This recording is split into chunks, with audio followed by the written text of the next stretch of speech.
क्या 10 रुपए की बोतल ने दी कोका कोला और पेप्सी को टक्कर? दोस्तों, हमने देखा है कि कैसे कुछ ब्रांड आते हैं और चले जाते हैं, लेकिन कुछ ऐसे भी होते हैं जो इतिहास रच देते हैं। कोका कोला और पेप्सी, ये नाम सुनते ही कोल्ड ड्रिंक के बादशाह याद आते हैं। इनके सामने न जाने कितने ब्रांड्स आए और गए, पर कोई इनकी मोनोपोली तोड़ नहीं पाया। पर क्या हो अगर मैं कहूँ कि कुछ लड़कों ने ऐसा कर दिखाया जिसकी किसी ने कल्पना भी नहीं की थी। उन्होंने बेचना शुरू किया कुछ ऐसा जो हमारे बड़े बुजुर्ग सदियों से पीते आ रहे थे। जीरा और नमक का देसी स्वाद। न कोई सेलिब्रिटी, न टीवी एड्स का शोर, फिर भी खड़ा कर दिया एक ऐसा ब्रांड जो आज पूरे इंडिया पे राज कर रहा है। जी हाँ, मैं बात कर रहा हूँ लाहौरी जीरा की। इसकी हर घूंट के पीछे संघर्ष की एक दास्तान छिपी है और आपके मन में ये सवाल भी आ रहा होगा कि इसका लाहौर से क्या कनेक्शन। चलिए, आज मैं आपको सब कुछ शुरू से बताता हूँ। ये बात है साल 2016 की, जब 3 कजिन्स सौरभ मुंजाल, निखिल डोडा और सौरभ भोतना कुछ बड़ा करने का जुनून लिए एक साथ बैठे थे। तीनों का बैकग्राउंड अलग था, पर एक चीज कॉमन थी, अपना कुछ शुरू करना है। सौरभ मुंजाल एक अनुभवी एंटरप्रेन्योर थे जिन्होंने सिंगापुर में MBA के दौरान एक वेंचर को $5 मिलियन तक पहुंचाया था। भारत लौटकर उन्होंने पंजाब में हेरिटेज हवेली नाम का एक हाईवे रेस्टोरेंट खोला, जहां उन्हें रियल इंडिया की समझ मिली।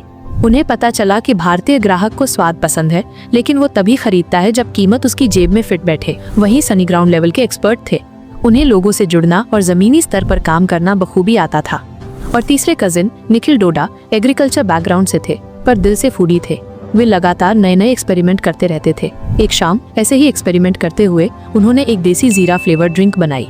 जब सौरभ मुंजाल ने इसे चखा तो उनके मुंह से निकला, वाह भाई, इसे तो मार्केट में होना चाहिए। सनी भी सहमत थे कि आज भी इंडिया का टेस्ट देसी है और जीरा फ्लेवर की एक अलग ही डिमांड बन सकती है। आपको शायद याद होगा 1977 में जब कोका कोला भारत से बाहर गया था, तब पार्ले ने रिमझिम नाम की एक मसाला फ्लेवर ड्रिंक लॉन्च की थी जो काफी हिट हुई थी। पर जैसे ही कोका कोला वापस आया, उसने पार्ले के सभी सॉफ्ट ड्रिंक ब्रांड्स खरीद लिए और रिमझिम को बंद कर दिया। इसकी वजह थी कि कोका कोला सिर्फ उन प्रोडक्ट्स में निवेश करना चाहता था जिन्हें वो ग्लोबल लेवल पर बेच सके। इसी कारण इंडिया में कोई बड़ा जीरा फ्लेवर ड्रिंक फिर उभर नहीं पाया। सौरभ और उनके कजिन्स ने इस बड़े गैप को पहचाना। उन्होंने तय किया कि इस गैप को वे ही भरेंगे। ड्रिंक का टेस्ट तो देसी होगा, लेकिन ब्रांडिंग इंटरनेशनल लेवल की दमदार और फ्रेश। 2017 में उन्होंने आर्कियन फूड्स की नींव रखी, जो लाहौरी जीरा की पेरेंट कंपनी है। नाम सोचने की बारी आई तो उन्होंने अपनी ड्रिंक का नाम रखा लाहौरी जीरा। लाहौरी इसलिए क्योंकि इसका मुख्य इंग्रेडिएंट रॉक सॉल्ट या सेंधा नमक था, जिसे लाहौरी नमक भी कहा जाता है। इस तरह टेस्ट से लेकर नाम तक हर चीज में एक देसी टच दिया गया।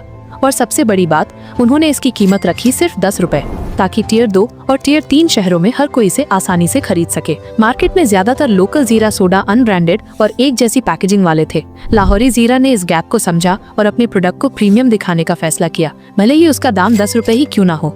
उन्होंने अपने लेबल डिजाइन में ब्लैक और गोल्ड का प्रीमियम कॉम्बिनेशन इस्तेमाल किया, जो इसे शेल्फ पर अलग दिखाता था। एक अच्छा प्रोडक्ट और अच्छी ब्रांडिंग ही काफी नहीं होती। असली खेल तो तब शुरू होता है जब प्रोडक्ट को मार्केट तक पहुंचाना होता है। ये जिम्मेदारी सनी को दी गई, जो ग्राउंड लेवल के एक्सपर्ट थे। शुरुआत में लुधियाना के एक बड़े डिस्ट्रीब्यूटर ने एडवांस पेमेंट देने से मना कर दिया।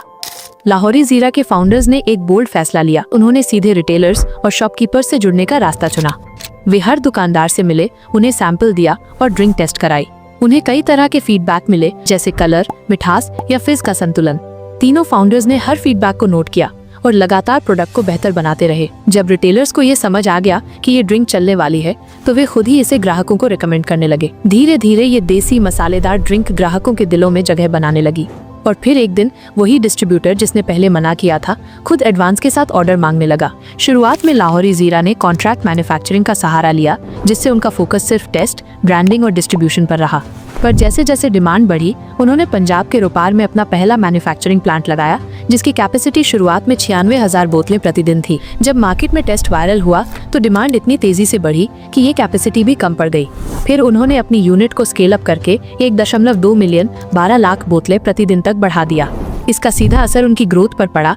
फाइनेंशियल ईयर 2021 में उनका रेवेन्यू पिछले साल के 5 करोड़ रुपए से बढ़कर 80 करोड़ रुपए पहुंच गया। साल 2021 में एक बड़ा झटका लगा, जब सरकार ने कार्बोनेटेड ड्रिंक्स पर टैक्स सीधा 40% तक बढ़ा दिया। 28% GST जोड़ 12% कंपनसेशन सेस। लाहौरी जीरा का प्रॉफिट मार्जिन पहले से ही कम था और 10 रुपए की कीमत उनकी सफलता का एक बड़ा कारण थी। दाम बढ़ाने से उन्हें डर था कि कहीं लोग खरीदना बंद न कर दें।